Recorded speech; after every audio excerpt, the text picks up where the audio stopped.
दोस्तों नमस्कार, मैं राजीव सचदेवा। मेरा शॉर्ट वीडियो देखा था, अब मैं आपको पूरे वीडियो के अंदर एक एक चीज बताऊंगा।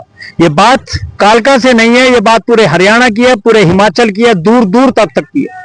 जिस जगह मैं ये खड़ा हूं, ये कालका परिषद का वार्ड नंबर 6 है। तालाब की हालत देख रहे हैं। कुछ दिन पहले यहां पर छठ का पूजन हुआ।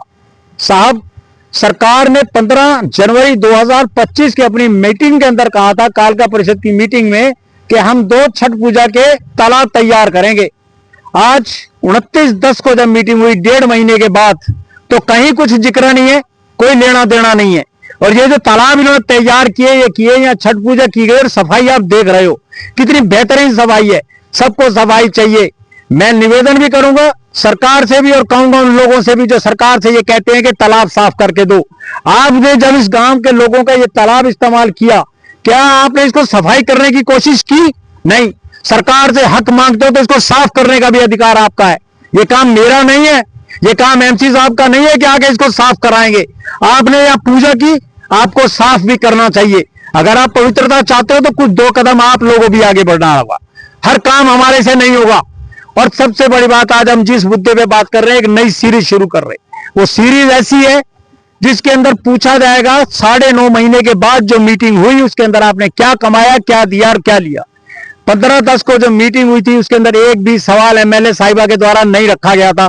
सारे के सारे सवाल चेयरमैन साहब ने रखे, जो उनका अधिकार भी है, उनको ही रखना चाहिए, because he is the boss कालका परिषद के अंदर। इस बार आपको सुन के बड़ी हैरानी होगी, एमएलए साहिबा ने 67 काम अपने रखवाए और चेयरमैन साहब ने मात्र 5 काम। बहुत अच्छी बात है। अगर सारे काम चेयरमैन साहब, 5 काम आप रखेंगे और सारे काम एमएलए साहिबा रखेंगी, 67 काम, तो क्या जरूरत है हमारे को एमसीज की? अपने अपने घर जाएं, खत्म कर दो, कालका परिषद को डिसॉल्व करा दो। क्यों रखे उन्होंने अपने काम? ये काम कालका परिषद के अंदर काम करने वाले एमसीज का है। आपका काम सुपरविजन का। आपका काम ये नहीं बनता कि आप अपने एजेंडे पेश करें। आप अपने एजेंडे जाके विधानसभा में दे सकती है, यहां नहीं। पता नहीं किस ग्राउंड पे आपने दिए और इन लोगों ने लिए। फिर आप बात करेंगी कि मैं बात तो कालका परिषद की, वो इसके लिए एमसीज है हमारे पास। हमें नहीं आपके 67 कामों की जरूरत। ये क्या करते हैं, इस बात पे जांच होनी चाहिए। पूछा जाएगा एक एक सवाल।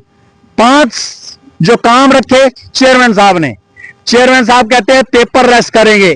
3.5 महीने, 3.5 साल आपको पेपरलेस याद नहीं आया? आज 1.5 साल बच गया तो आपको पेपरलेस याद आया? आप कहते हैं आईपैड। ठीक है यार, 1.5 साल रह गया, आपने अपने लोगों को खुश भी करना होगा, जिनमें मजबूरियां होंगी आपकी। आईपैड दे दो। क्या करेंगे एक एमसी आईपैड के ऊपर? जिन्होंने आज तक 3.5 पौने 4 साल में कुछ नहीं किया, आप वो काम करेंगे। बहुत अच्छे। फिर दूसरा एक एजेंडा रखा साहब ने कि हम सफाई देखने के लिए केरल जाएंगे। और महाराज, केरल जाने की क्या जरूरत है? परवाणु चले जाओ। परवाणु एक शहर ऐसा है जिसको नॉन पॉल्यूशन के चक्कर में, पॉल्यूशन नहीं था वहां पर, उसको इनाम मिला। परवाणु एक जगह वो है हिमाचल की जहां पर डस्टबिन नहीं है, मात्र चंद कदमों पे। चेयरमैन साहब, पैदल जाओ रोज अपने एमसीज को लेके, सेहत भी आपकी ठीक हो जाएगी। मुझे लगता है जब सेहत आदमी की ठीक होती है तो उसका दिमाग भी ठीक होता है, उसकी सारी चीजें ठीक होती है। आप वहां नहीं जाएंगे परवाणु 4 कदम चल के, अपने एमसीज को टूर कराने ले जाएंगे। बहुत अच्छे, टूर ही कराना और पैसे का सत्यानाश करना जाके।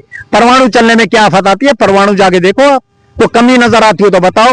मैंने एक सीरीज चलाई थी, परवाणु वर्सेस कालका, बहुत बढ़िया रही। आपको दुख हुआ होगा सुन के कि साहब ऐसे ऐसे हमारे कंपैरिजन करता है ये आदमी। उसके बाद आपने राधे श्याम गौशाला पे आए।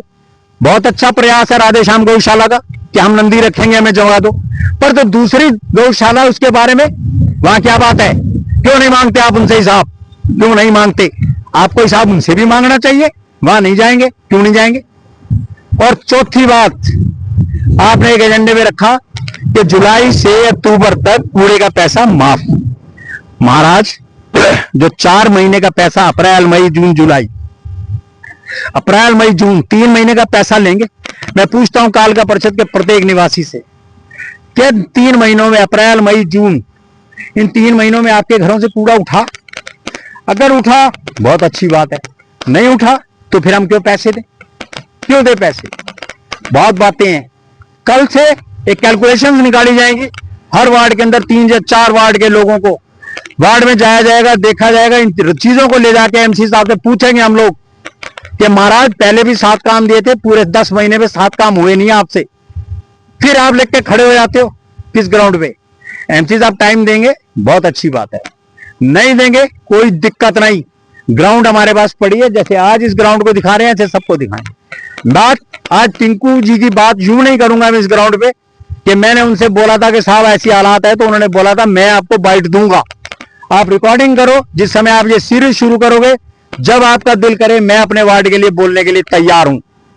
साहब जैसे उन्होंने मेरे से कहा, मैं उम्मीद रखता हूं सभी पार्षद बोलेंगे। टिंकू जी कोशिश करिए, इसको साफ कराइए। और सबसे बड़ी बात, जिन लोगों ने यह छठ बनाई है, कहीं ना कहीं उनकी जिम्मेवारी भी बनती है, उनकी भी मॉरल ड्यूटी है ये। आप यहां पर आके अपने पूजा करते हो, महापर्व मनाते हो, इसको कुछ 10, 20, 50, 100 लड़के लगा के अपनी कम्युनिटी के इसको साफ कराओ यार। तुम्हें खुद होना चाहिए, बड़ी बड़ी बातें ना करें। जो इस लोगों यहां के इनके नेता हैं उनका भी फर्ज बनता है। बाकी तो जो कुछ हो रहा है ठीक है।